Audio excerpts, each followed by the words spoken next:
In the first days of 2026, Venezuela stopped being a distant crisis and became the center of a question the world thought it had already answered. Can the United States still enter another country, strike its capital, capture its leader, and call it justice? The images traveled fast. Explosions over Caracas, empty streets, military debris, confusion, fear, celebration, outrage.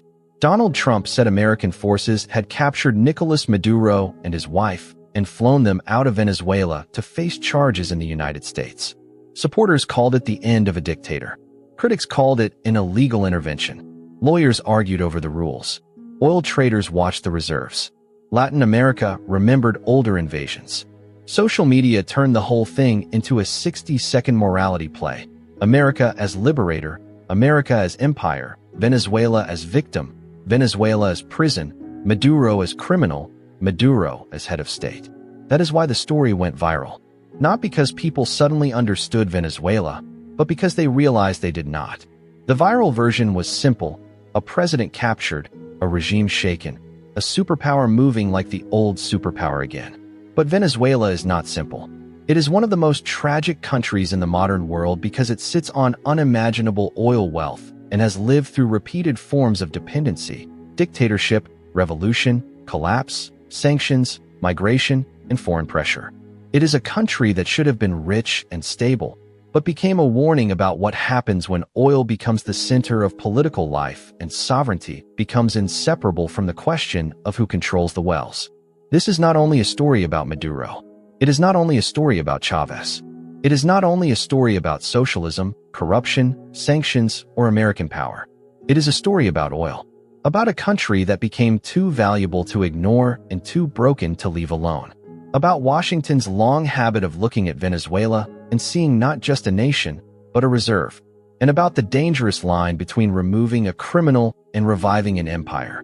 The top-performing explainers around the Venezuela crisis did not begin with a slow textbook timeline. They began with shock. What happened? How did it happen? Was it legal? Was this about drugs, democracy, oil, or power? That structure matters because the audience enters through the event, not the archive. Once they care about the event, the history becomes necessary. The strongest viral pieces used short sentences in the first minute. They asked direct questions. They framed the story as a contradiction rather than a lecture. They did not say, "Here is the history of Venezuela." They said, "A superpower just crossed a line. Now you need to know why that line was there." That is the model for this script. Start with the raid. Widen to oil. Pull back to the 20th century. Return to the present before the viewer forgets why the past matters. Every few minutes, rehook with a new question. Who owned the oil? Who owned the state? Who claimed to speak for the people? Who was defending democracy? And who was using democracy as a costume? The sentence rhythm has to move like a documentary, not an encyclopedia. Short when power changes hands. Longer when the machinery underneath has to be explained. Short again when the machinery breaks. Venezuela's story is dense. The audience needs a rope. The rope is this question: why does the country with the world's largest proven oil reserves keep ending up in someone else's hands? Before Venezuela became a petrostate, it was coast, mountains, plains, rivers, indigenous nations, Spanish conquest, slavery, cacao, cattle, coffee, and imperial struggle. The name Venezuela itself came from European eyes looking at indigenous stilt houses near Lake Maracaibo and imagining a little Venice. From the beginning, outsiders named what they saw through their own references. Colonial Venezuela did not initially hold the same place in Spain's empire as Mexico or Peru. It did not have the same immediate silver mythology, but it was still tied to the violence and hierarchy of empire. Indigenous communities were displaced, enslaved, converted, absorbed, or pushed into resistance. African slavery shaped plantation life. Spanish colonial institutions created caste, property, and power structures that would survive independence in altered form. Then came the wars of independence. Venezuela became one of the great centers of the struggle against Spanish rule. Simón Bolívar, born in Caracas, became the most famous liberator of northern South America, a figure of military genius, contradiction, and myth. He dreamed of a united Spanish America strong enough to resist foreign domination. The dream fractured almost as soon as it became real. That fracture matters. Venezuela was born into the problem that would haunt much of Latin America: independence without stability. The empire was gone, but the institutions were weak. Regional strongmen, military leaders, landowners, foreign creditors, and competing visions of republic shaped the 19th century. Sovereignty existed, but it was fragile. Before oil, Venezuela was not destined to become the country it became. It was poor, unequal, politically unstable, and often governed by force. But it was not yet trapped by the black liquid that would transform its economy and distort its politics. The oil had not arrived at the center of the story. Once it did, nothing would ever be the same. Oil did not simply enrich Venezuela. It reorganized the country. The early 20th century brought the rise of petroleum as the most important fuel of modernity. Navies moved from coal to oil. Automobiles spread. Industry demanded energy. The First World War proved that oil was no longer just a commodity. It was strategic power. Venezuela's oil reserves, especially around Lake Maracaibo and later the Orinoco Belt, made the country suddenly important in a new way. Foreign companies arrived. American, British, and Dutch interests looked at the ground beneath Venezuela and saw the future. The country's political leaders saw revenue, weapons, patronage, and survival. Under Juan Vicente Gómez, Venezuela became an oil state under dictatorship. Gómez ruled for decades, and during his rule foreign companies gained access to enormous petroleum wealth. Roads, ports, and oil towns grew. Government revenue increased. The country began shifting away from older agricultural patterns toward an economy centered on extraction. But the political structure remained authoritarian. Oil money strengthened the state without democratizing it. This is one of the first great warnings of the Venezuelan story. Oil can build a state without building citizenship. It can fund roads, armies, bureaucracies, and elites while leaving political power concentrated. It can make the government less dependent on ordinary taxpayers and therefore less accountable to them. A state that lives from oil can treat society as something to manage rather than something from which it must earn revenue. Oil also changed Venezuela's relationship with the United States. As American companies entered the sector and American energy needs grew, Venezuela became part of the hemispheric energy map. Washington did not need to colonize Venezuela to care deeply about it. Capital, concessions, refineries, tankers, and diplomatic pressure were enough. The country became sovereign on paper and dependent in practice. That pattern would return again and again. Juan Vicente Gómez understood the relationship between oil and power. He ruled Venezuela from 1908 to 1935, directly or indirectly, and his dictatorship coincided with the rise of the petroleum economy. Foreign oil companies received concessions. The state collected revenue. Gómez strengthened his control. The country changed, but democracy did not arrive with the drills. To some foreign investors, Gómez offered stability. Stability is a word investors often use when they mean predictability. A dictator who protects contracts can look more attractive than a democracy that argues over sovereignty. Under Gómez, Venezuela became safer for foreign capital than for political opposition. Oil flowed. Dissent was controlled. The government became richer while the society remained sharply unequal. The moral problem was obvious even then. Foreign companies could claim they were bringing development, jobs, and modern industry. The dictatorship could claim it was building national progress. But the structure placed much of Venezuela's natural wealth into a system where ordinary people had little political power over the resource beneath their own country. This is not unique to Venezuela. Resource states around the world have faced the same pattern. Oil wealth attracts foreign capital. Foreign capital prefers stability. Stability often means supporting or tolerating authoritarian rule. The people living above the oil are told prosperity will come later. In Venezuela, that later never arrived evenly. Instead, oil created a political habit. Whoever controlled the state controlled the oil revenue. Whoever controlled the oil revenue could control parties, soldiers, contracts, social programs, corruption networks, and the imagination of the future. Oil became the prize inside the state. That made the state worth fighting for. By the mid-20th century, Venezuela seemed like one of Latin America's great success stories. Oil revenues grew. Caracas modernized. Highways, towers, universities, and public works gave the country an image of progress. Immigrants arrived. Middle-class life expanded. Compared with many neighbors, Venezuela appeared wealthy, urban, and increasingly modern. But the prosperity was built on a narrow foundation. Oil paid for the dream. Oil also weakened the pressure to build a diversified economy. Agriculture declined in relative importance. Imports became easier than domestic production. Political leaders learned to distribute oil revenue as a way of buying peace. The state became the central dispenser of opportunity. This is the petrostate bargain. The government promises to share oil wealth, and society tolerates the government so long as the sharing continues. It can work for a while, especially when prices are high, but it creates dangerous expectations. Citizens become dependent on state distribution. The state becomes dependent on oil prices. Politics becomes a fight over access to the oil-fed machine. Venezuela's 20th century democracy after 1958, often associated with the Punto Fijo system, created stability after dictatorship. Major parties agreed to share power, contain military intervention, and build democratic institutions. For years, this seemed successful. Oil revenue helped make it possible. The state could fund compromise. But oil-funded democracy carries a hidden vulnerability. When the money flows, the system looks generous. When the money slows, the system looks corrupt, exclusive, and exhausted. By the 1980s and 1990s, that vulnerability became visible. The country had not escaped the oil trap. It had only hidden it under a better decade. Venezuela was not only an oil producer. It was one of the founding members of OPEC.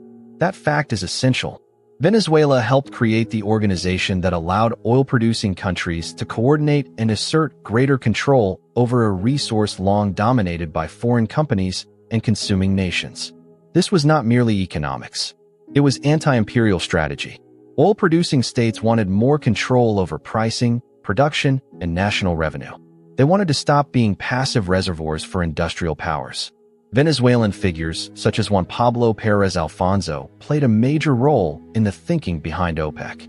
The organization was born from a simple but powerful idea. The countries that possess oil should have more power over oil. That idea would shape Venezuela's later politics. Resource sovereignty became a national language. The oil under the ground belonged to Venezuela. Foreign companies could participate, but they should not rule. The state should capture the wealth. The people should benefit. This language was morally compelling. It was also politically dangerous. Once the state claims to embody the people's ownership of oil, whoever controls the state can claim to embody the nation itself. Opposition can be portrayed not as democratic disagreement, but as betrayal of the national resource. The dream of resource sovereignty can liberate a country from foreign control. It can also strengthen domestic authoritarianism if institutions are weak. Venezuela would experience both sides of that dream. In 1976, Venezuela nationalized its oil industry and created Petróleos de Venezuela, S.A., known as PDVSA. Nationalization was a turning point. It symbolized the state's control over the country's most important resource and reflected a broader global wave of resource nationalism among oil-producing countries. PDVSA was not initially the ruined institution it would later become. It was designed with professional capacity and a degree of operational autonomy. It worked with foreign partners under state control. It maintained technical expertise.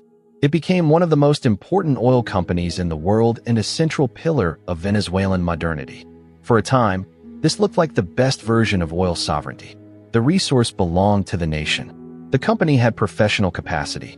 The state had revenue. The public expected development. Venezuela seemed to have found a way to control oil without immediately destroying the industry. But the question remained: who controlled PDVSA, and for what purpose?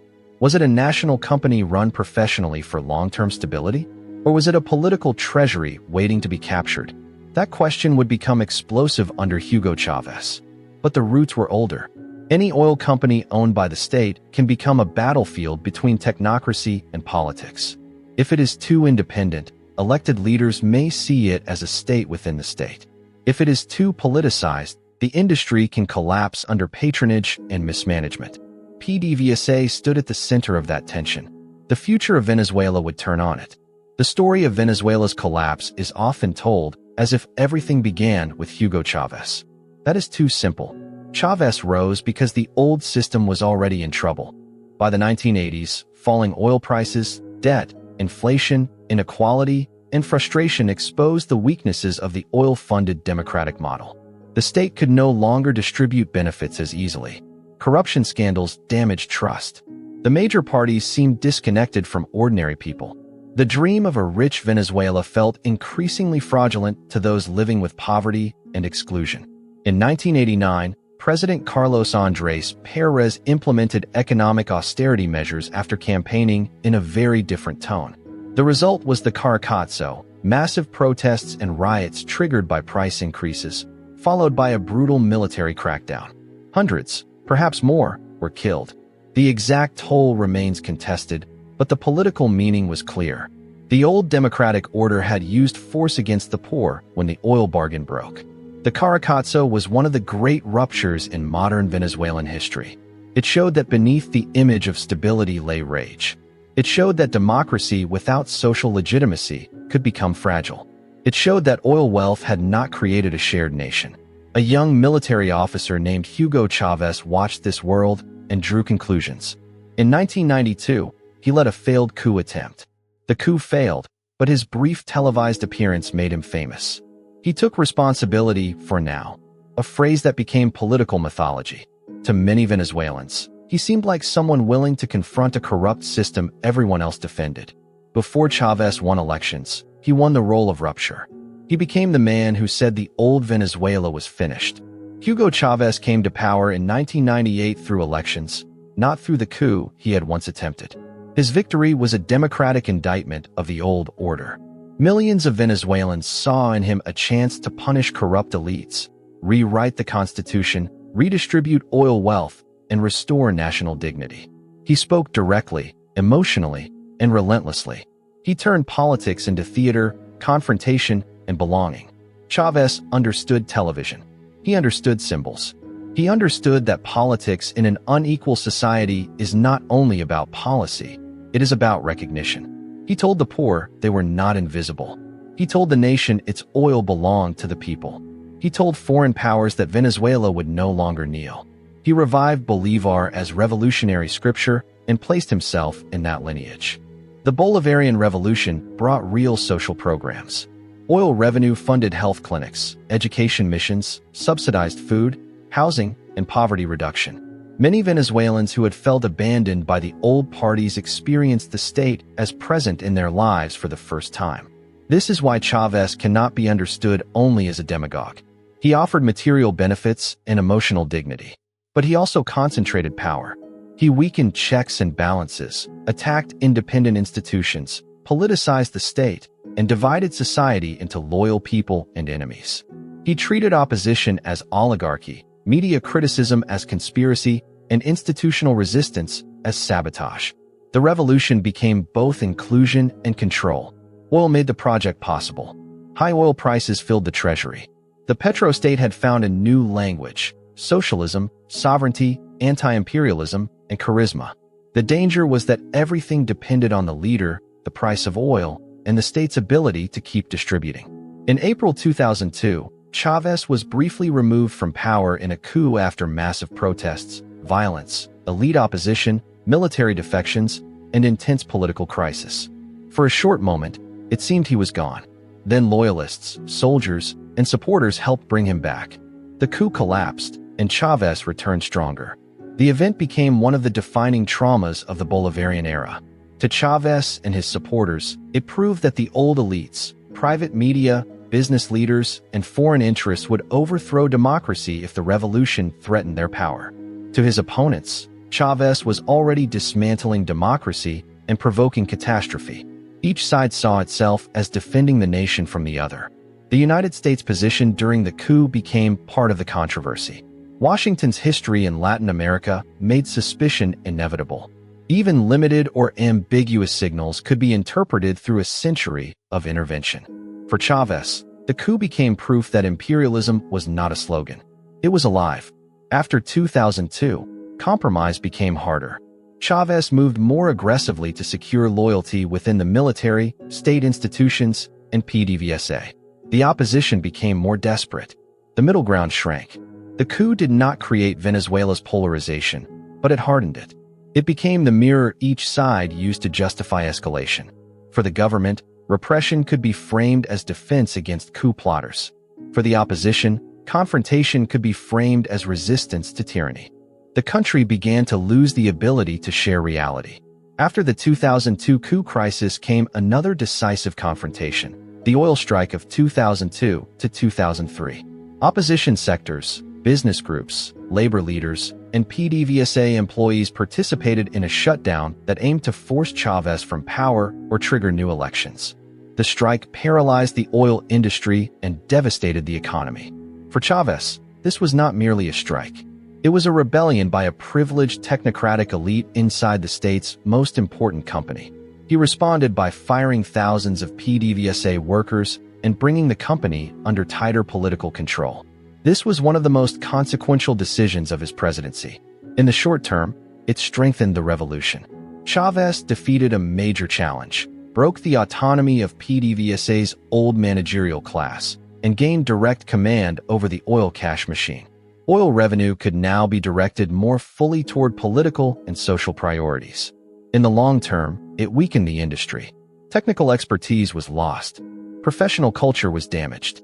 Political loyalty became more important. PDVSA increasingly became not only an oil company, but a social spending vehicle, patronage machine, and revolutionary instrument. This is the tragedy of the petrostate in one episode. The state needed control over oil to assert sovereignty. But the more politics consumed the oil company, the harder it became for the company to function as an industry. The revolution captured the well. In doing so, it began undermining the system that financed the revolution. The money still flowed because oil prices were high. Then the world changed. The 2000s oil boom gave Chavez enormous room. High prices allowed the government to spend, import, subsidize, lend, campaign, and project influence abroad. Venezuela helped allies. It supported Cuba with oil. It funded regional diplomacy. It became one of the centers of Latin America's leftward turn. Chavez spoke not only to Venezuela but to the world, denouncing American empire from the floor of the United Nations and presenting himself as the voice of the global South. For his supporters, this was dignity restored. A Latin American leader was standing up to Washington, using oil wealth for the poor and challenging neoliberal economics. For his critics, it was reckless populism funded by a temporary boom, hollowing out institutions and destroying productive capacity. Both parts mattered. The social gains were real for many people. So were the structural dangers. Imports surged. Domestic production weakened. The currency system became distorted. Corruption expanded. Crime worsened. Institutions bent under political pressure. The state grew more dependent on oil even as the oil industry's long-term health declined. High oil prices can make bad systems look sustainable. They can make leaders seem brilliant. They can postpone reckoning. In Venezuela, the boom allowed the Bolivarian project to avoid its hardest questions. What happens when oil prices fall? What happens when the leader dies? What happens when a revolution built around distribution can no longer distribute enough? The answers came under Nicolas Maduro. When Hugo Chavez died in 2013, Nicolas Maduro inherited the presidency and the machinery of the Bolivarian state. But he did not inherit Chavez's charisma, the same oil conditions, or the same political legitimacy. He inherited a system that required constant distribution, intense loyalty, and confrontation with enemies. But the economic foundation was already weakening. Maduro had been a bus driver, union activist, foreign minister, vice president, and loyal Chavista. To supporters, he represented continuity. To opponents, he represented the hardening of an exhausted revolution. His leadership began under pressure. Inflation, shortages, crime, declining oil performance, opposition mobilization, and the gradual collapse of public trust. Then oil prices fell sharply in 2014. Venezuela's vulnerabilities exploded. Imports became harder. Shortages worsened. Inflation accelerated. The currency system broke. People queued for food and medicine.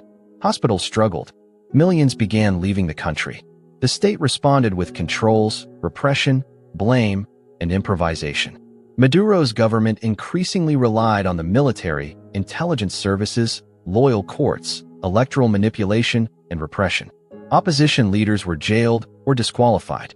Protests were met with force. Elections became contested. International recognition fractured. The revolution that had promised empowerment became, for many Venezuelans, a system of survival and fear. Maduro did not create every failure, but under him, the petrostate collapsed into authoritarian crisis. The Venezuelan exodus became one of the largest displacement crises in the world. Millions left the country, walking across borders into Colombia, Peru, Ecuador, Chile, Brazil, the Caribbean, the United States, Spain, and elsewhere. Families split. Professionals became street vendors. Children grew up between countries. Entire neighborhoods across Latin America changed because Venezuela's crisis spilled outward.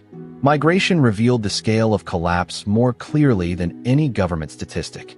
When millions decide that leaving home is the only way to survive, the crisis has moved beyond ideology. It becomes human geography.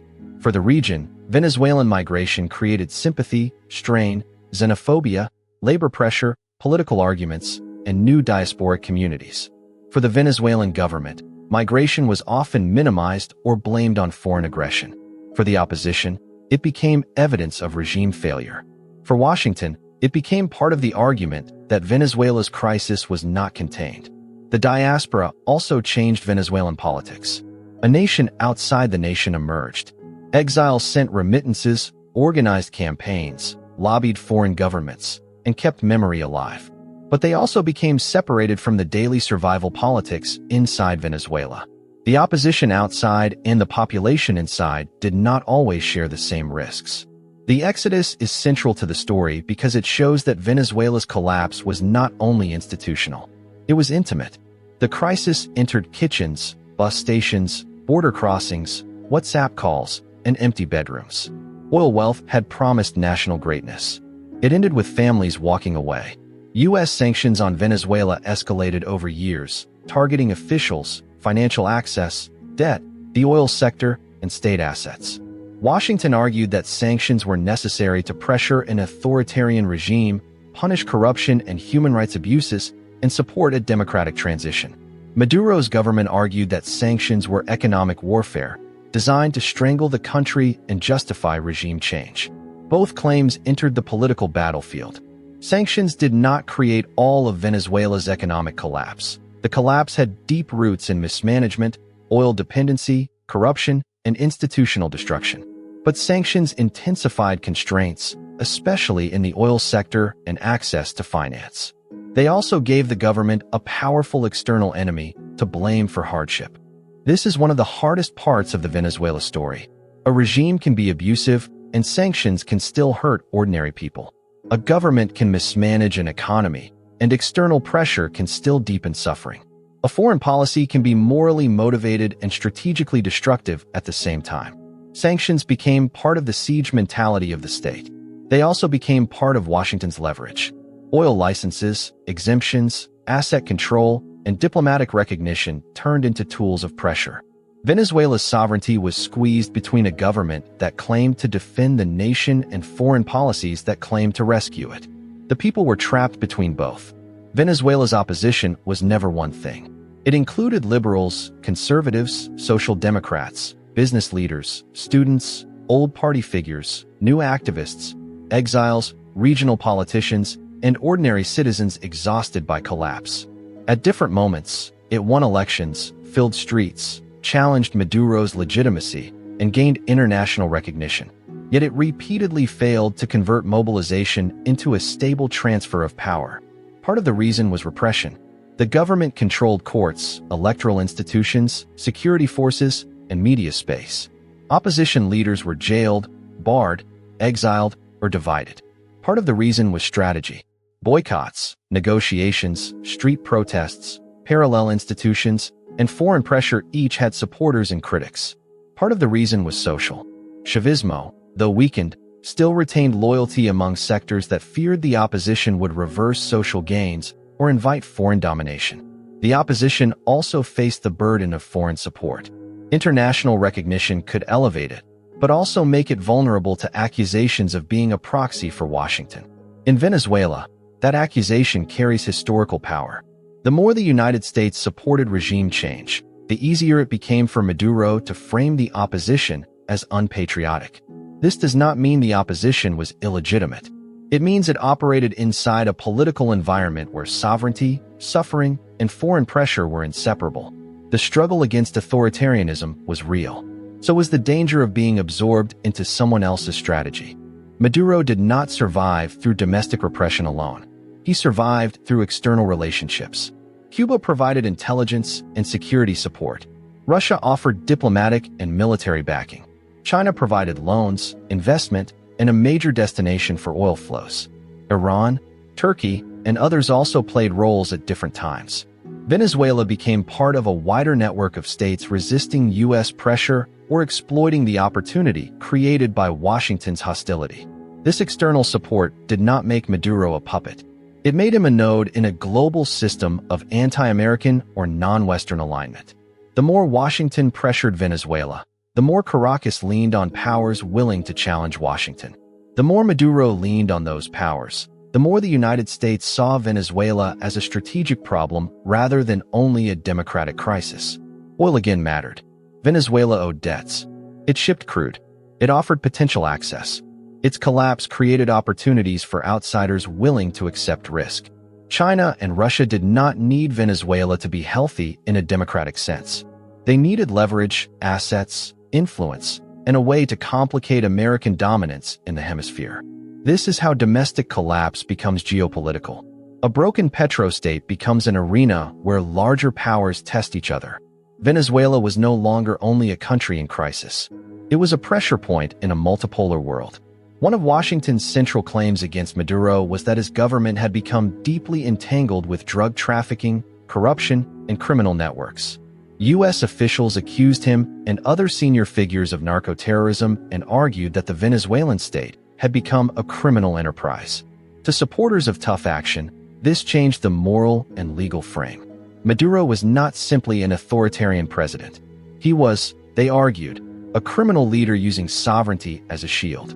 The narco-state argument is powerful because it collapses the boundary between law enforcement and war.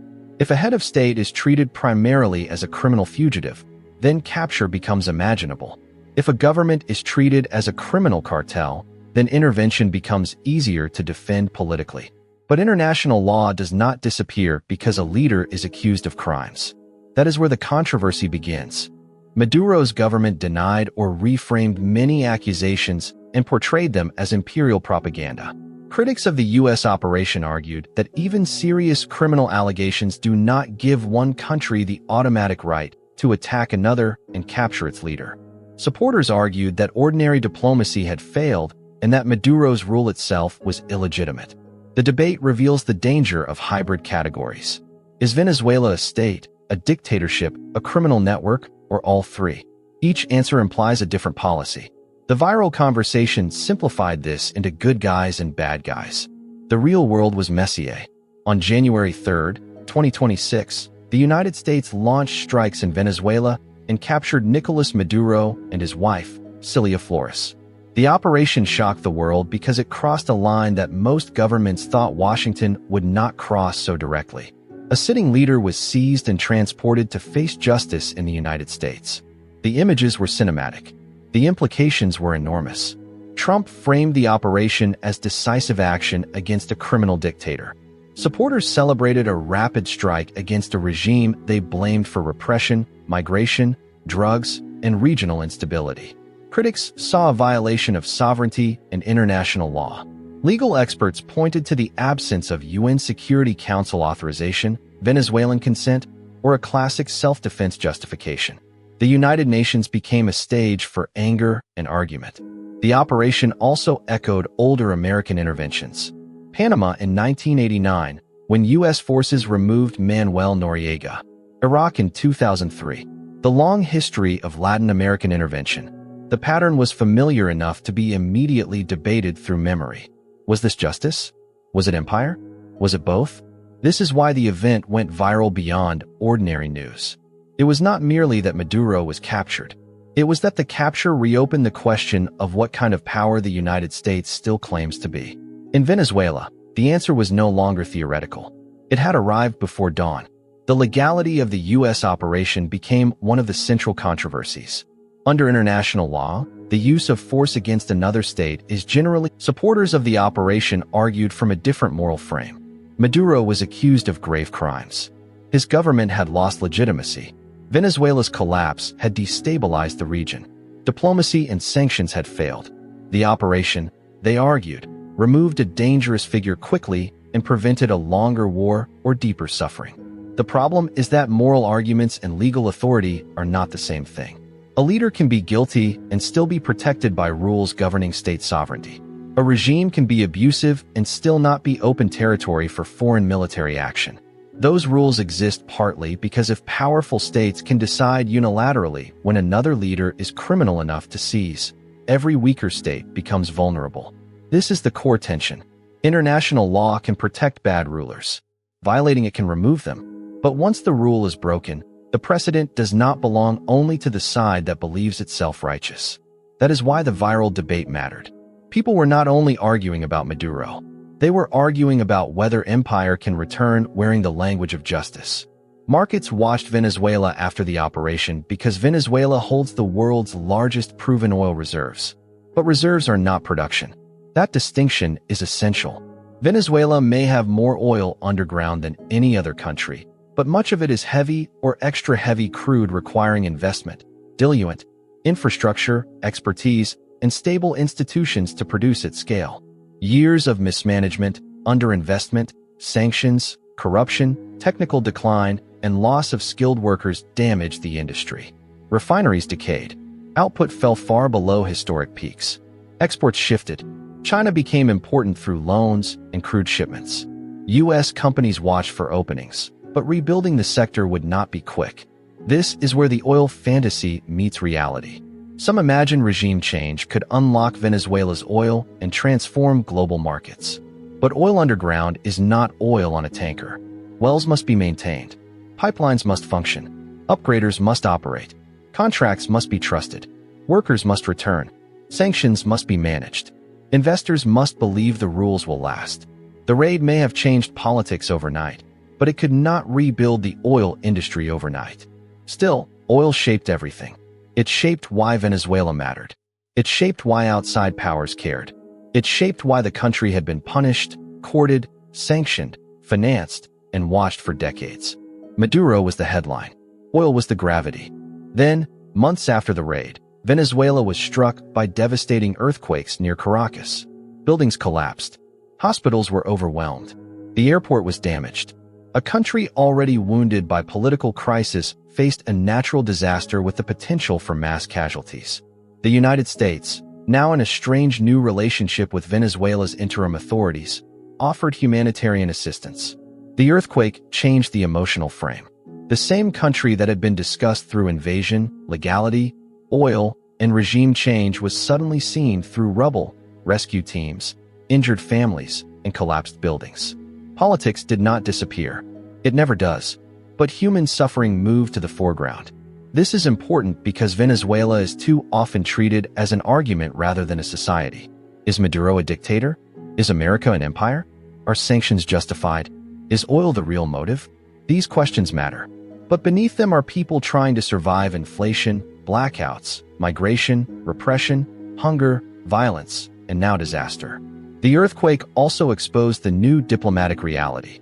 U.S. aid could be presented as humanitarian solidarity. It could also be read as part of the post-Maduro struggle for legitimacy and influence.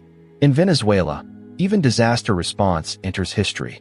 A broken country became a battlefield of narratives again. But in the rubble, the narrative mattered less than the living. The easiest way to tell the Venezuela story is to blame one man. Gomez, Chavez, Maduro, Trump. Each matters. Each shaped history. But the deeper story is not one man. It is a structure. A country built around oil revenue becomes vulnerable to the price of oil. A state funded by oil can weaken accountability. A national oil company can become a political instrument. Foreign powers can treat the country as a strategic reserve. Leaders can promise miracles when prices rise and blame enemies when prices fall. Citizens can become dependent on distribution rather than production. Opposition movements can become trapped between domestic struggle and foreign support. Sanctions can punish elites and hurt society. Intervention can remove a ruler and reopened the imperial wound. Venezuela's tragedy is that so many explanations are partly true. Corruption matters. Mismanagement matters. Social inequality matters. U.S. policy matters. Oil dependence matters. Authoritarianism matters. Sanctions matter. Foreign allies matter. Ideology matters. None alone explains everything. The viral version needs villains. History needs systems. The perfect documentary must give viewers both the emotional clarity to keep watching and the structural depth to understand why clarity alone is dangerous. That is why Venezuela is the right topic now. It is viral because of the shock. It is important because of the century behind the shock. To Latin Americans, the U.S. operation in Venezuela did not appear in a historical vacuum. The region carries a long memory of American intervention. Cuba, the Dominican Republic, Guatemala, Chile, Nicaragua, Grenada, Panama, and more. Not all cases are identical. But memory does not require identical cases. It recognizes patterns. Washington often framed intervention through order, democracy, anti-communism, anti-drug policy, humanitarian concern, or national security. Sometimes the targets were genuinely authoritarian or corrupt. Sometimes local actors welcomed U.S. help. Sometimes interventions removed brutal figures. But the repeated willingness of the United States to decide outcomes in weaker countries created a deep reservoir of suspicion. Venezuela's 2026 operation triggered that reservoir. Supporters could say Maduro was no innocent victim. Critics could reply that sovereignty is not reserved for innocent governments. The debate became less about whether Maduro was good and more about whether the United States had the right to act as judge, jailer, and military executor. This is why Venezuela's history with oil matters so much. Oil gives the intervention story a material suspicion. Even if policymakers insisted the operation was about drugs and democracy, many observers asked why the country with the world's largest oil reserves kept attracting American pressure. In Latin America, history teaches people to ask, what is beneath the stated reason? Often, there is a resource. What comes after Maduro is not simple. Removing a leader does not rebuild institutions. It does not restore oil production. It does not heal polarization. It does not bring back migrants overnight. It does not erase sanctions, debt, criminal networks, military interests, foreign influence, or public distrust. Venezuela's future depends on whether a legitimate political transition can be built without becoming a foreign-managed project. It depends on whether the military accepts new rules. It depends on whether oil contracts can be rebuilt without selling sovereignty. It depends on whether the diaspora can reconnect. It depends on whether public services recover. It depends on whether the country can move from emergency politics to ordinary governance. That is the hardest transition of all. Dictatorships can fall quickly. States rebuild slowly. Oil industries recover slowly. Trust returns slowly, if it returns at all. A country broken by years of crisis cannot be fixed by the drama that made the world pay attention. The viral video ends with the capture. History begins after it.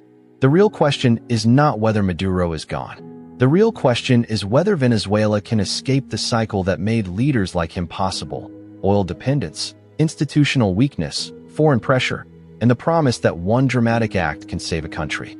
There is no shortcut out of a petrostate. There is only reconstruction. Venezuela is the country that should have been a giant. It had oil. It had cities. It had talent. It had democratic periods. It had cultural power, natural beauty, and a people who repeatedly believed the next political turn would finally unlock the future. Instead, it became one of the great warnings of the modern age, a country rich underground and broken above it. The United States did not create every Venezuelan failure. Venezuelan leaders made disastrous choices. Corruption hollowed institutions. Oil dependency distorted the economy. Authoritarianism crushed opposition. Violence and mismanagement drove millions away. But the United States was never outside the story. American companies, American refineries, American sanctions, American recognition policy, American intervention history, and finally American force all shaped the world in which Venezuela lived.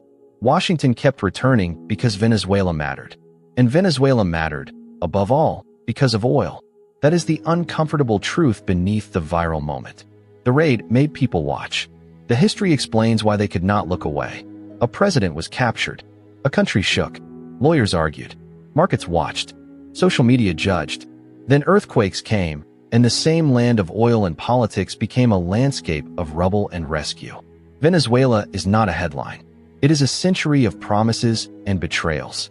It is the oil state America could never leave alone. And now, after the raid, after the collapse, after the disaster, the question remains: can Venezuela finally belong to Venezuelans? Or will the country with the world's largest reserves remain trapped beneath the weight of what everyone else wants from it? The story of Venezuela also belongs to the wider history of resource curses. Countries with enormous natural wealth often seem blessed from the outside. Oil should mean schools, hospitals, infrastructure, stability, and opportunity. But natural wealth can weaken institutions when revenue flows directly to the state rather than through a broad tax base. Governments become less dependent on citizens. Citizens become more dependent on government distribution. Political competition becomes a fight for control over resource rents. Corruption becomes easier because the prize is concentrated. Foreign powers become more interested because the resource matters to them too. Venezuela is not the only example, but it is one of the most dramatic. Its oil wealth was large enough to build the dream of modernity and large enough to distort the political system around that dream. Every leader promised to use oil better than the last. Every political project claimed the resource in the name of the nation. But the deeper dependence remained. When prices were high, the system looked generous. When prices fell, the weakness underneath became brutal. This is why rebuilding Venezuela requires more than reopening wells. A country can pump more oil and still repeat the same mistakes if institutions remain weak.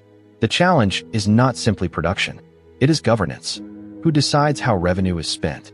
Who audits the company? Who protects future generations from short-term politics? Who prevents the military or ruling party from treating the oil sector as a private machine? These are the questions that determine whether oil becomes a foundation or a curse. Venezuela's geography also explains why outside powers care.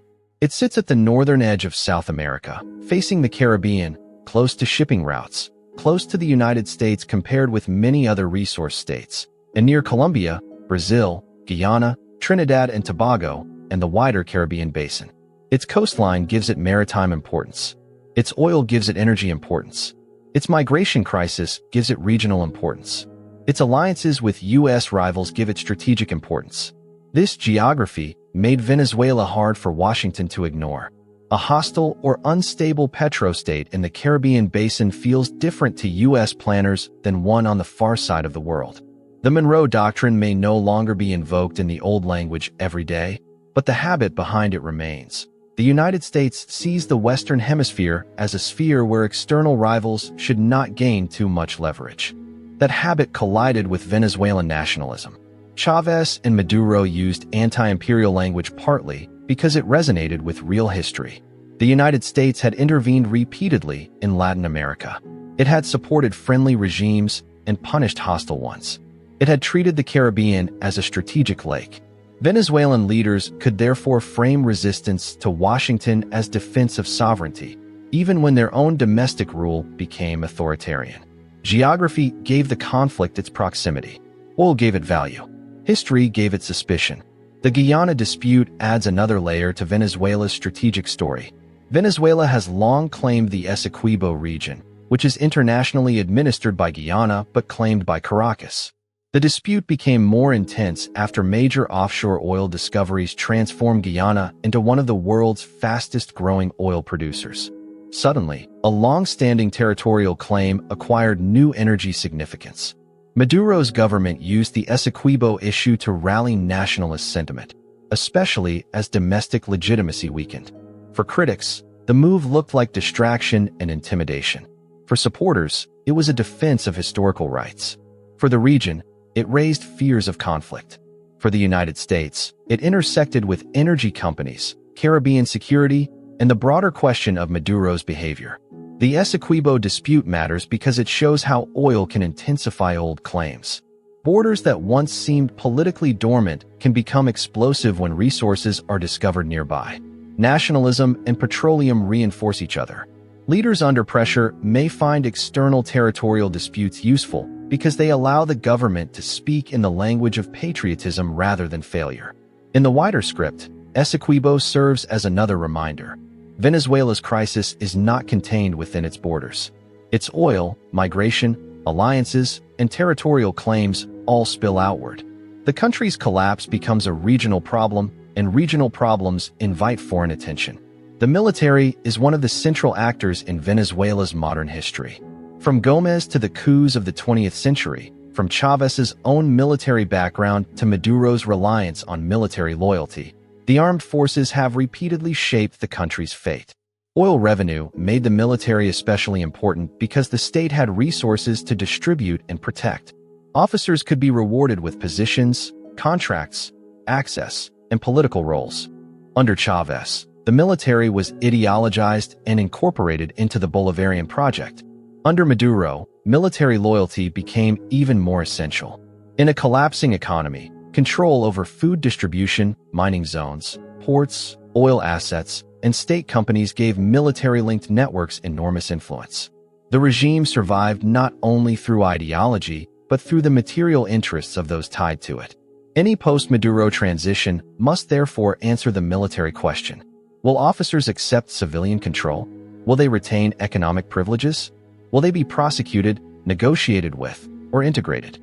What happens to units tied to corruption or repression?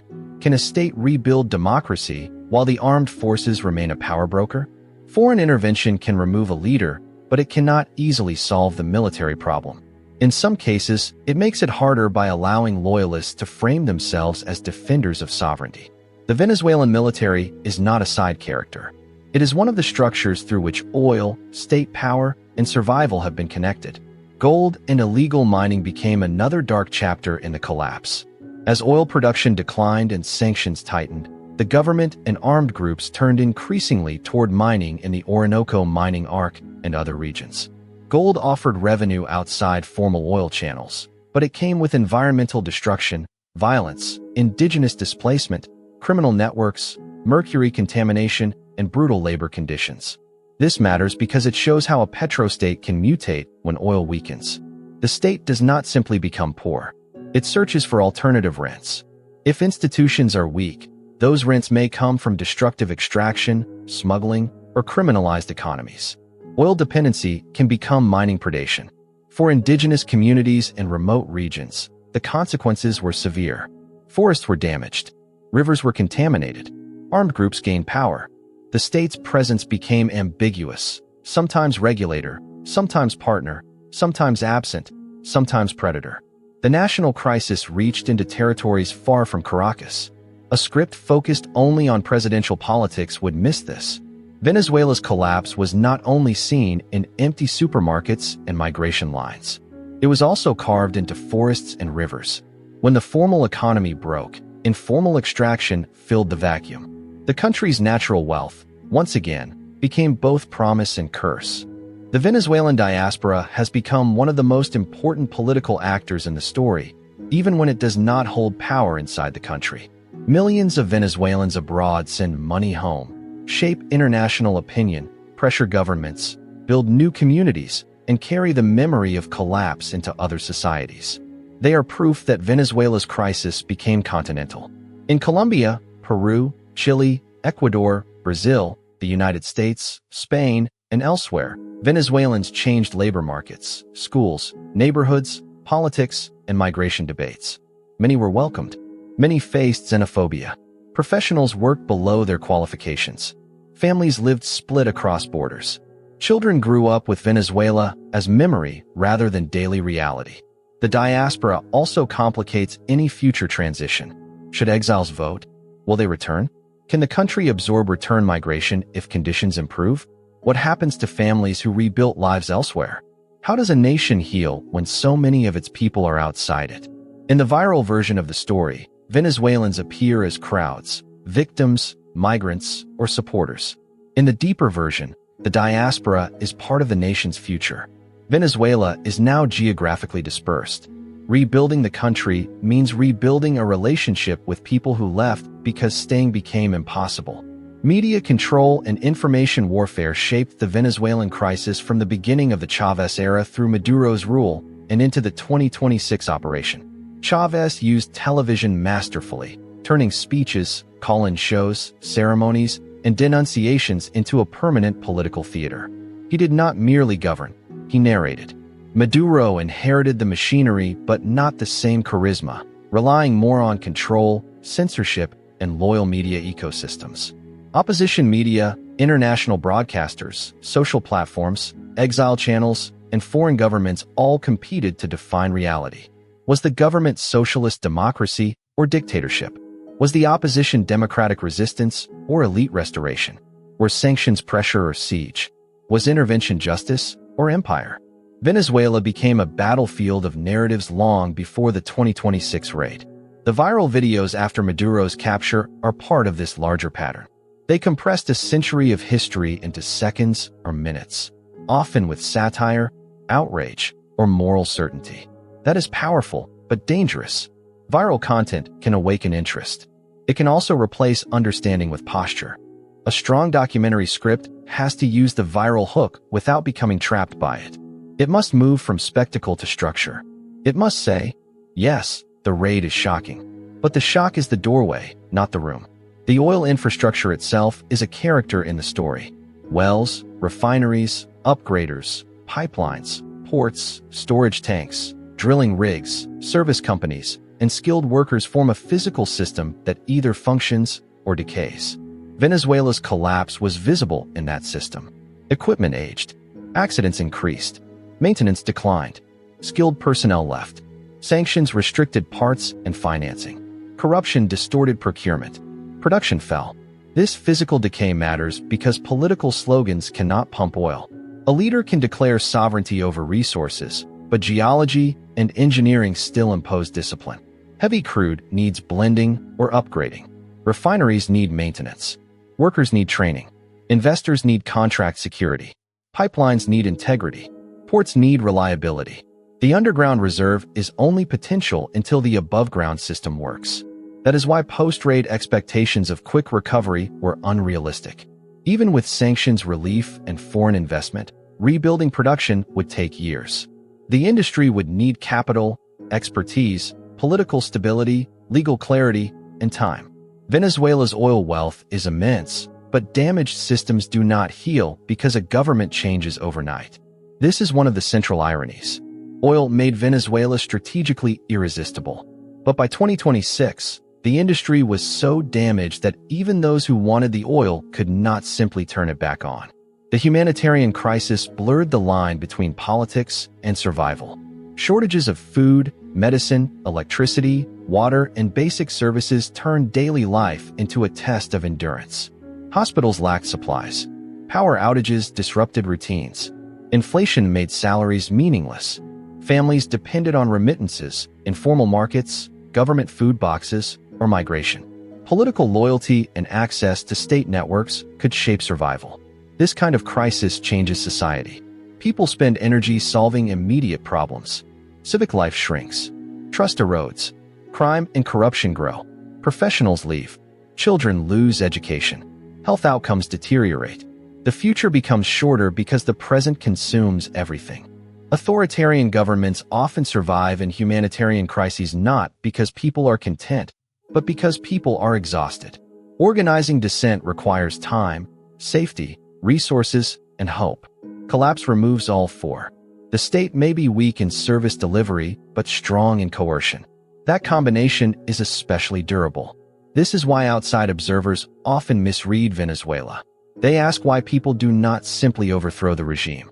The better question is how people organize political change when they are hungry, watched, divided, and trying to find medicine for their families. Survival can become the regime's strongest ally. The United States also faced its own internal politics in the Venezuela story. Anti-Maduro policy appealed to Cuban-American and Venezuelan-American communities, especially in Florida. It fit broader anti-socialist messaging.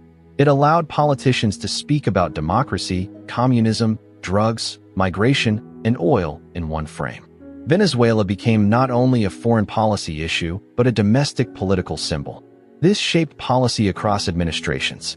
Sanctions, recognition of opposition leaders, pressure campaigns, and eventually military action were all filtered through U.S. domestic incentives. Leaders could appear strong against dictatorship. They could appeal to voters who fled left-wing authoritarian regimes. They could connect Venezuela to border politics, drug policy, and energy debates. Foreign policy is rarely purely foreign. Venezuela became a stage for American self-definition. Was the United States defender of democracy? Enforcer against narco-terrorism? Guardian of the hemisphere? Energy realist? Anti-socialist power? Imperial actor? Different audiences heard different answers. This domestic layer matters because it helps explain why policy can escalate. Once a country becomes a symbol inside U.S. politics, compromise becomes harder. Leaders are rewarded for toughness. Doubt can be portrayed as weakness. A foreign crisis becomes campaign language. Venezuela became trapped not only in its own politics, but in America's. The role of courts and legal venues after Maduro's capture is another important layer. If Maduro is tried in the United States, the courtroom becomes a continuation of the intervention by legal means.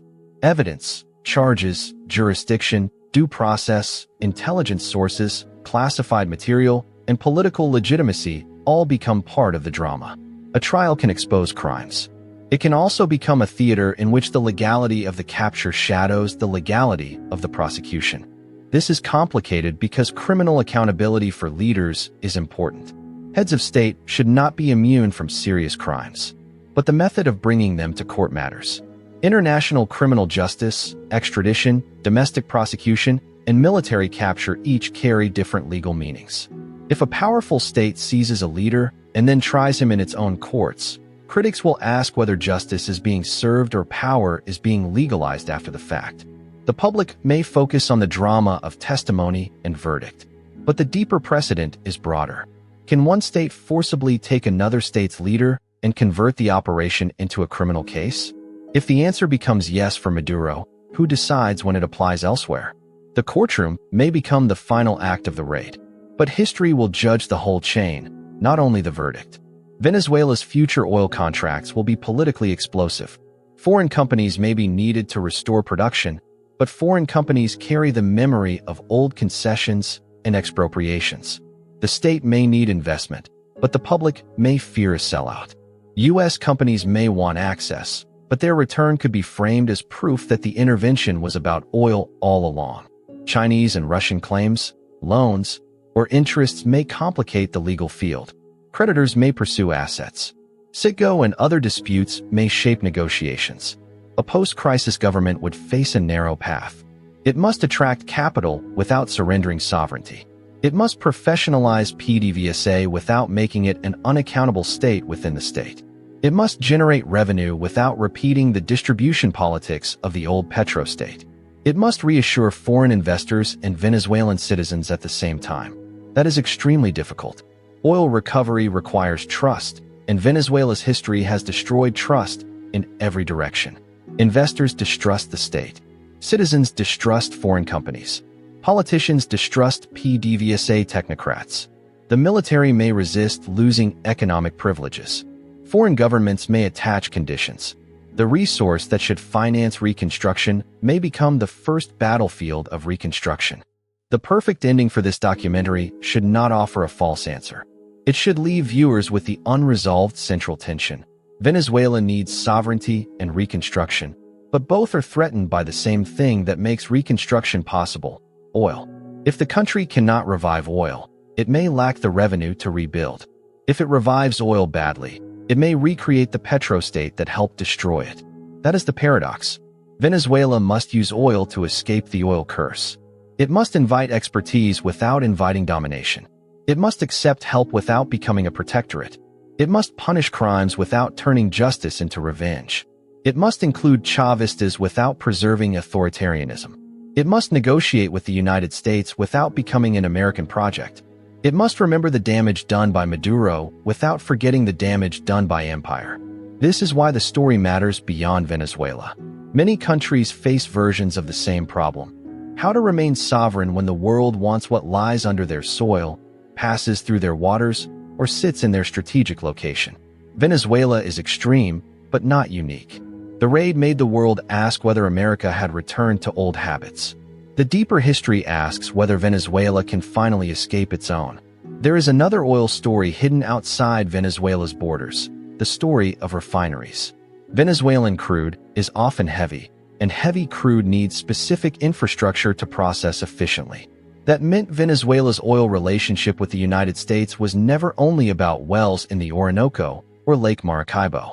It was also about refineries on the U.S. Gulf Coast built or adapted to handle exactly the kind of crude Venezuela could supply.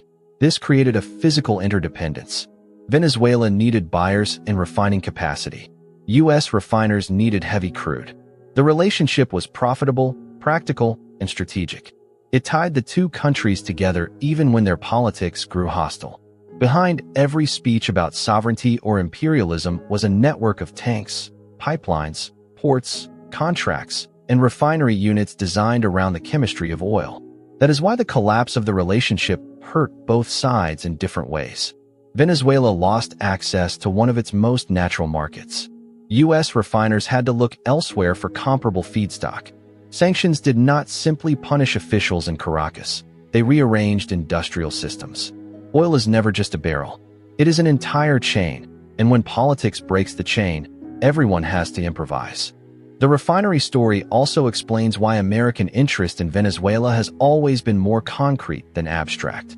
Washington did not look at Venezuela only through ideology. Companies, workers, ports, and fuel markets were tied to Venezuelan crude.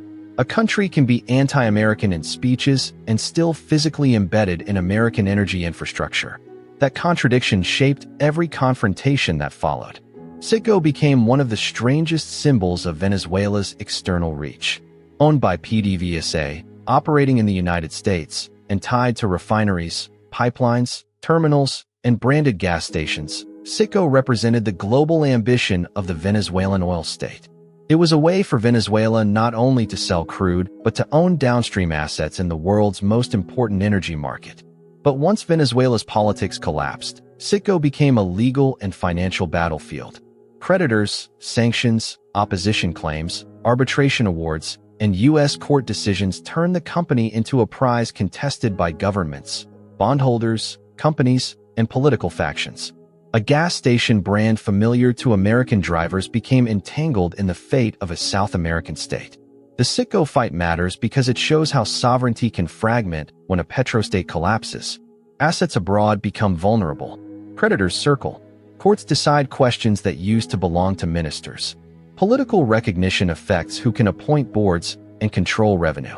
The state's property becomes scattered across jurisdictions, exposed to legal systems beyond its control. For Venezuelans, this was bitter. The national oil patrimony, once celebrated as proof of sovereignty, became something others could seize, freeze, litigate, or manage.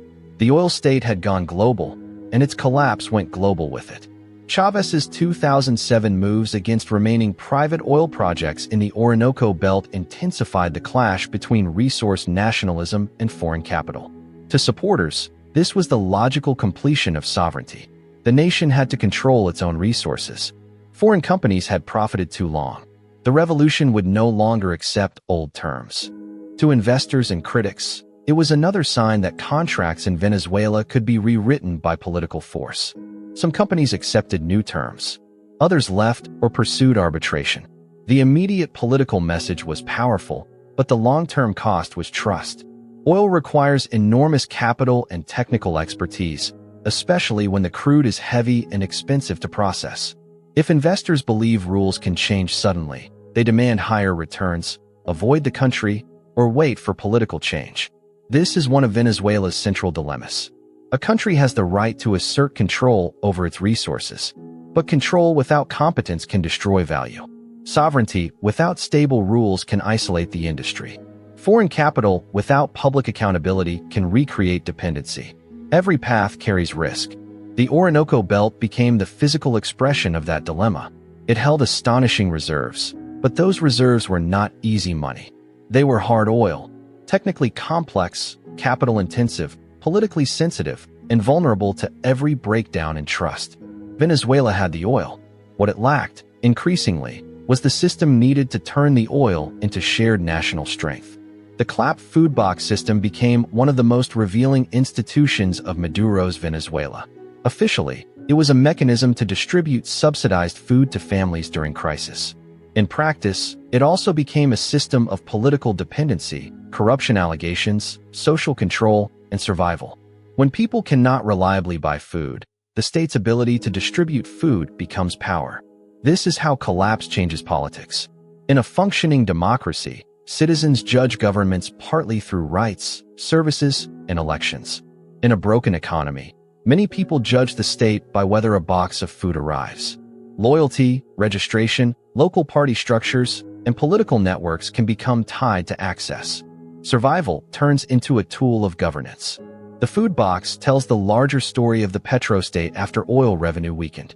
The old promise had been abundance through oil. The new reality was ration dependency. A state that once claimed to distribute national wealth now distributed scarcity. That shift damaged the moral basis of the revolution, but it also helped the government survive. Hungry people may be angry, but they are also vulnerable to whoever controls the next meal. This is one reason authoritarian crisis can last longer than outside observers expect. Collapse does not always produce rebellion. Sometimes it produces dependence. The government becomes less loved, but more necessary in the immediate sense. The citizen may hate the system and still need its food. Public health became another measure of collapse. Hospitals that should have served an oil-rich society struggled with shortages of medicine, equipment, electricity, and staff. Doctors left. Patients searched for basic supplies.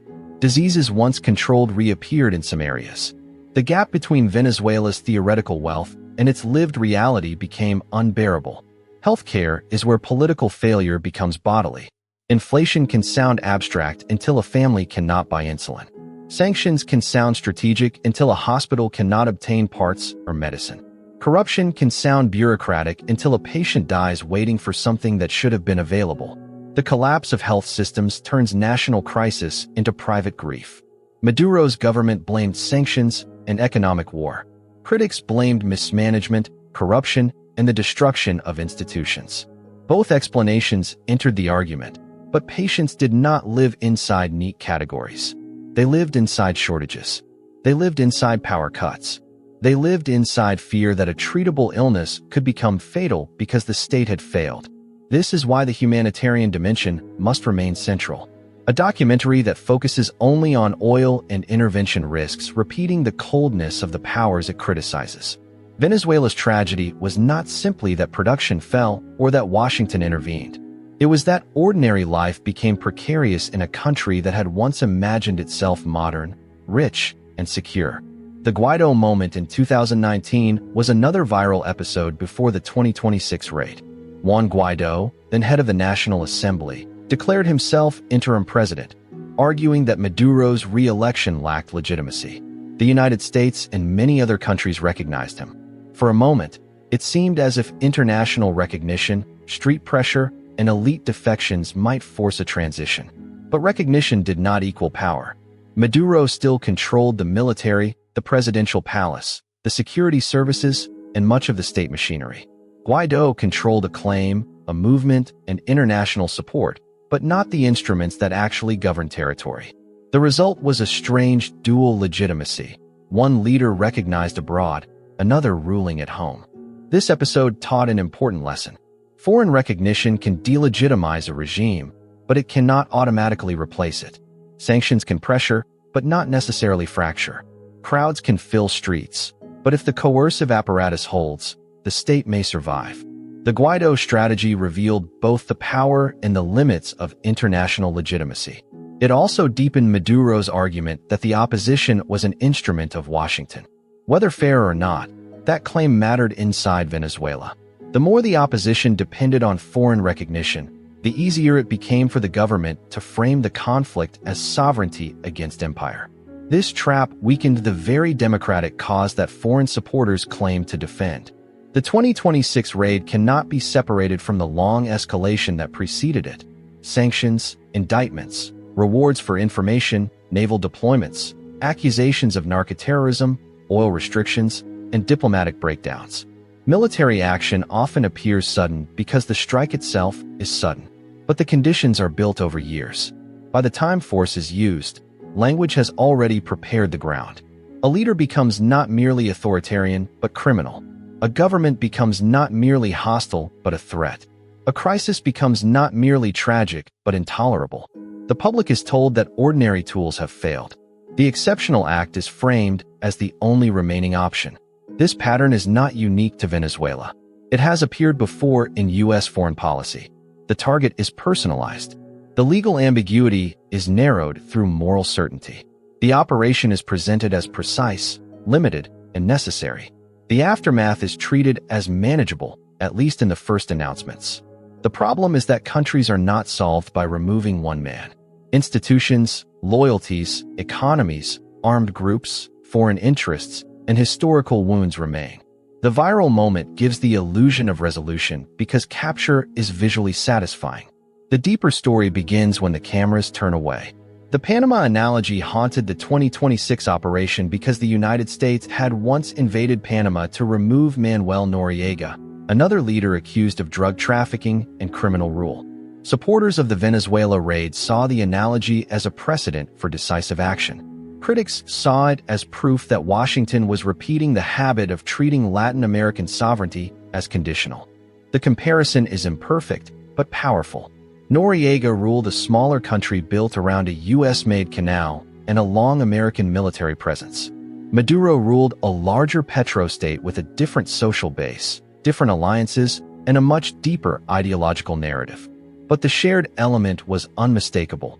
The United States using military force to seize a Latin American leader and bring him into the American legal system. Analogies matter because they shape public understanding. If the operation is compared to arresting a criminal, it appears lawful and controlled. If it is compared to imperial intervention, it appears aggressive and dangerous. If it is compared to Panama, both frames appear at once, criminal justice and empire intertwined. That is why the Panama shadow belongs in the script. It reminds viewers that Washington has done something like this before and that the memory of that earlier action changes how the new one is interpreted. The January 2026 operation also forced Latin American governments into difficult positions. Some despised Maduro's rule but feared the precedent. Others opposed U.S. intervention on principle. Some balanced condemnation of illegality with relief that a brutal figure had been removed. The region's response was not uniform because Venezuela's crisis had divided Latin America for years. Countries that had absorbed millions of Venezuelan migrants understood the cost of Maduro's collapse. Governments on the left often criticized sanctions and intervention while struggling with the reality of Venezuelan authoritarianism. Governments on the right often condemned Maduro but had to answer whether foreign military capture was acceptable. Smaller states worried about what the precedent could mean for them. This regional ambiguity is important. It prevents the story from becoming a simple U.S.-Venezuela duel. Venezuela's crisis had already become continental through migration, diplomacy, energy, crime, and ideology. The raid intensified that continental dimension. Every government had to ask, if the United States can do this in Venezuela, what does sovereignty mean for the rest of us? The answer was not easy because many also asked a second question. If Maduro could not be removed through elections, negotiation, or sanctions, what options were left? The tragedy is that both questions were legitimate. Venezuela's oil relationship with China deserves special attention. As U.S. sanctions and political hostility grew, China became a key destination and financial partner. Loans backed by oil shipments tied Venezuela's future production to debt. Beijing did not need to share Maduro's ideology to find value in the relationship. It needed energy access, influence, and a way to deepen its presence in a region historically dominated by Washington. For Venezuela, Chinese financing offered breathing room. It allowed the government to bypass some Western pressure. But loans are not gifts. Oil-backed debt can mortgage the future. When production falls, repayment becomes harder. When exports are redirected through opaque channels, corruption and discounting can grow. When a desperate state needs cash, the terms rarely favor it. This is how anti-imperial rhetoric can lead to new dependencies. A government resisting Washington may turn to Beijing or Moscow, but dependence does not disappear simply because the patron changes. The flag changes. The leverage remains. In any post-Maduro future, Chinese claims and interests will matter. Venezuela cannot simply reset its relationship with the United States as if other powers never entered. The oil state has debts, contracts, obligations, and strategic entanglements. The world came in while the country weakened. Getting it out, or balancing it, will be one of the hardest tasks of reconstruction. Cuba's role in Venezuela was different from China's. It was not mainly about money. It was about security, intelligence, ideology, and survival. Chavez admired Cuba's revolutionary symbolism and built a close relationship with Fidel Castro. Venezuela supplied oil. Cuba supplied doctors, advisors, intelligence expertise, and political experience in regime survival. To supporters, Cuban doctors and social programs represented solidarity. To critics, Cuban influence helped build a surveillance and control system that strengthened authoritarianism. Both realities could coexist in different parts of the relationship. The same partnership that brought medical services to poor communities could also deepen the government's capacity to monitor and discipline opposition. Under Maduro, Cuban support became even more politically important. The regime needed loyalty systems, intelligence discipline, and methods of survival under pressure. Cuba had decades of experience surviving U.S. hostility. Venezuela had oil and scale. The relationship became one of mutual dependence. This matters because foreign influence in Venezuela was not only American. Maduro's sovereignty rhetoric often attacked Washington while accepting deep dependence on Havana, Moscow, Beijing, and others. Sovereignty became selective. The government rejected foreign interference when it threatened power and embraced foreign support when it preserved power. The future of Venezuelan democracy depends on whether the country can rebuild a shared political reality. That may sound abstract, but it is essential. A democracy cannot function if each side sees the other as an existential enemy, foreign agent, criminal conspiracy, or traitor. Venezuela's polarization reached the point where ordinary political alternation became almost unimaginable. Chavismo saw the opposition as the return of oligarchy and imperial control. The opposition saw Chavismo as a criminal dictatorship. The government controlled institutions in ways that confirmed opposition fears. Foreign support for the opposition confirmed government narratives. Repression radicalized opponents. Sanctions hardened loyalists. Every move proved the other side's story. Reconstruction will require justice, but also reintegration. That is one of the hardest combinations in politics. Too much impunity and victims feel betrayed. Too much revenge and the losing side resists transition. The military, civil servants, local officials, Chavista voters, opposition activists, exiles, and victims of repression must all somehow fit inside a future state. The 2026 raid may remove one obstacle. It may also deepen the narrative that change came from outside force. Venezuela's next leaders will have to build legitimacy not only against Maduro's legacy, but against the suspicion that the new order was born in Washington.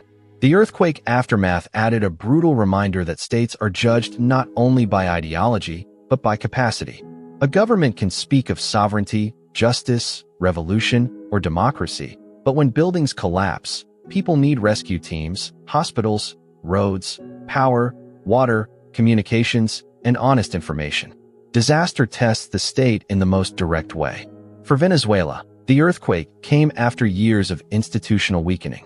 Emergency response capacity had already been strained by economic collapse. Hospitals were already fragile. Infrastructure was already undermaintained. Migration had already removed many professionals.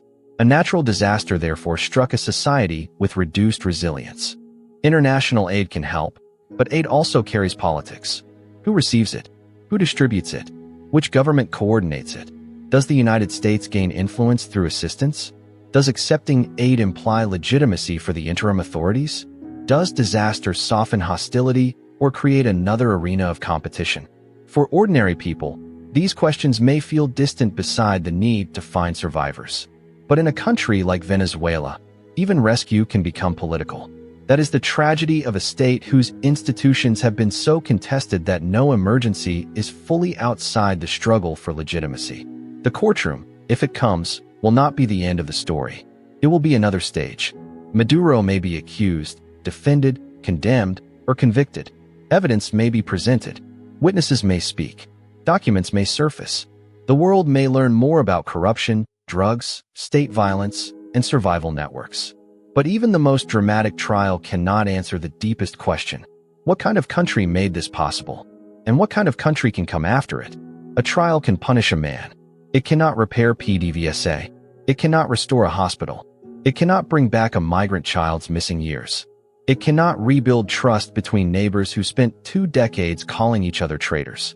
It cannot decide how oil money should be used, how the military should be controlled, how sanctions should be lifted, or how foreign companies should return without turning reconstruction into another auction. This is why Venezuela's next chapter may be harder than the raid itself. Capturing a leader is dramatic. Rebuilding a state is slow. It requires boring things that do not go viral. Budgets, courts, audits, procurement rules, power grids, school systems, public hospitals, police reform, local elections, independent media, environmental monitoring, and credible contracts. It requires people who can disagree without treating defeat as extinction. The tragedy is that Venezuela has had moments of hope before. It had the Democratic Pact after dictatorship. It had the oil nationalization dream. It had the promise of the Bolivarian Revolution. It had the opposition mobilizations. It had international recognition campaigns.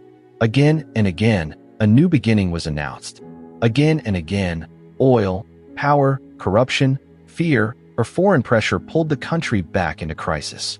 That is why the final measure of 2026 will not be whether Maduro was removed. It will be whether Venezuela can build a politics that does not need another savior. The deepest danger now is replacement. Replacing one strongman with another. Replacing Cuban influence with American control. Replacing Chinese debt with Western corporate dependency.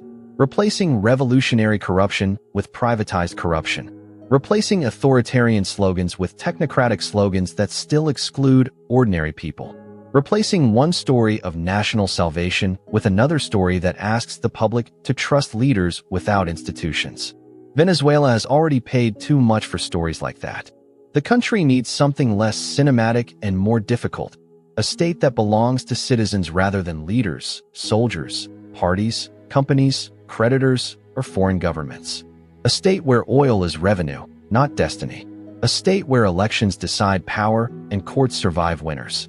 A state where the poor are not used as symbols, the diaspora is not used as propaganda, and sovereignty is not invoked only when it protects those already in control. The world will keep watching because the oil is still there. That is the curse and the opportunity. The reserves have not vanished. The infrastructure can be repaired. The migrants may help rebuild. The country's location will remain important. The question is whether that importance can finally strengthen Venezuela rather than trap it. If oil returns without accountability, the cycle may begin again. If foreign capital returns without memory, the old suspicion will return with it. If the United States claims too much credit for the transition, the next backlash may already be writing itself. If the new leadership treats Chavismo only as a disease to erase, millions may feel conquered rather than represented. If justice becomes revenge, the state will remain a battlefield. But if Venezuela can turn the shock of 2026 into a slower reconstruction, one that admits the crimes of the regime, the failures of the opposition, the damage of sanctions, the temptation of oil, and the danger of empire, then the country may still escape the story that has held it for a century. That is the real ending to write toward. Not the raid, not the trial, not the oil auction, the recovery of agency. Venezuela became viral because the world saw a superpower seize a president. It will become historic only if Venezuelans can seize back the future. The oil under the ground made the country important to everyone else. The task now is to make the country livable for its own people. That is the line every empire forgets. A nation is not its reserves. It is not its leader. It is not its enemy. It is not the headline that makes the world look up for a day. It is the people who remain after the cameras leave.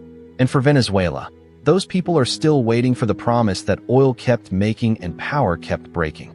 A promise that the wealth beneath them would finally become a country above them.